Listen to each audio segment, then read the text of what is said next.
এবং আগামী 4টি অর্থবছরে 4টি ধাপে সকল মসজিদ মন্দির ও বৌদ্ধ বিহারকে মাসিক সম্মানী ভাতা কর্মসূচির আওতায় আনা হবে।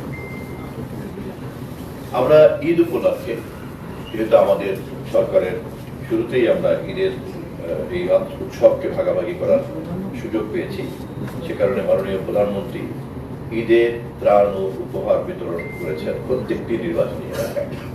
মাননীয় সংসদ সদস্যদের মাধ্যমে এই সমস্ত এলাকায় গরিবদের জন্য শাড়ি, 3 পিস, হাজি রুমাল এবং 10 লক্ষ টাকার নগদ অনুদান বন্টন করা হয়েছে। ধর্ম মন্ত্রণালয়ের পক্ষ থেকে ইতিমধ্যেই প্রাতিষ্ঠানিকভাবে জাকাত ব্যবস্থা তৈরি করার চালুর উদ্যোগ নেওয়া হয়েছে। জাকাতটা বিচ্ছিন্ন বিক্ষিপ্তভাবে সবাই দান করেন, এটাকে একটা ইনস্টিটিউশনাল স্ট্রাকচার দেওয়ার জন্য তারা সিদ্ধান্ত নিয়েছেন। কৃষি মন্ত্রণালয়ের পক্ষ থেকে আমরা জেনেছি, আপনারা নিশ্চয়ই ইতিমধ্যে জেনেছেন, যে আগামী 1 বৈশাখ কৃষক কার্ড বিতরণের কার্যক্রম উদ্বোধন করবেন মাননীয় প্রধানমন্ত্রী। প্রি পাইলটিং পর্যায়ে এই কাজটি চলবে এবং ক্রমান্বয়ে আমরা দেশের সকল কৃষকের মধ্যেই আমরা এই কৃষক কার্ড পৌঁছে দেব। প্রাথমিকভাবে দেশের 8টি বিভাগের 11টি উপজেলার 11টি ব্লকের 21,014 জন কৃষকের মাঝে এই কার্ড দেওয়া হবে।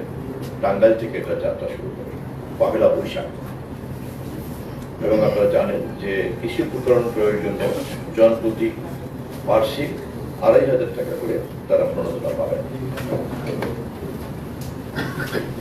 আমরা নির্বাচনের প্রতিশ্রুতিতে ঘোষণা করেছিলাম যে সারা দেশে আমাদের এই 5 বছরের মেয়াদে আমরা 20,000 কিলোমিটারের খাল খনন করব, জলাশয়গুলি খনন করব এবং ইতিমধ্যেই দেশের 54টি জেলায় মাননীয় প্রধানমন্ত্রীর নেতৃত্বে একযোগে আমরা এই খাল খননের কাজ শুরু করেছি।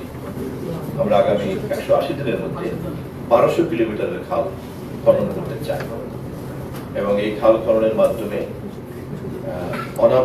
অনাবাদী জমিকে আবাদী জমিতে রূপান্তরিত করা এবং কৃষকের ভাগ্য পরিবর্তন করা এবং চূড়ান্তভাবে দেশের অর্থনীতিকে সমৃদ্ধ করাই হচ্ছে আমাদের লক্ষ্য।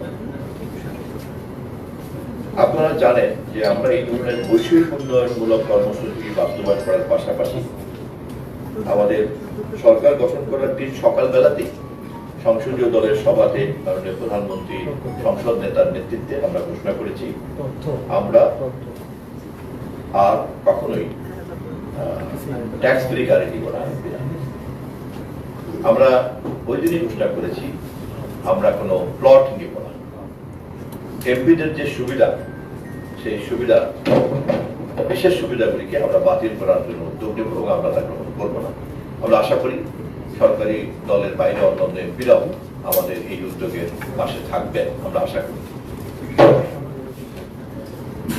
আমরা এছাড়াও সাপ্তাহিক সময়ের ব্যাপারে খেয়াল করেছেন, মাননীয় প্রধানমন্ত্রী প্রতিদিন সকাল 9টার মধ্যে অফিস করেন এবং তার সহকর্মী হিসাবে আমরা মন্ত্রী পরিষদের সদস্যরা, প্রতিমন্ত্রীবর্গ, অন্যান্য সবাই সঙ্গত কারণেই রাষ্ট্রের সমস্ত প্রধান নির্বাহী যখন অ্যাক্টিভ হয়ে যান তখন সাথে সাথে বোর্ড সিস্টেম অ্যাক্টিভ হয়ে যায়।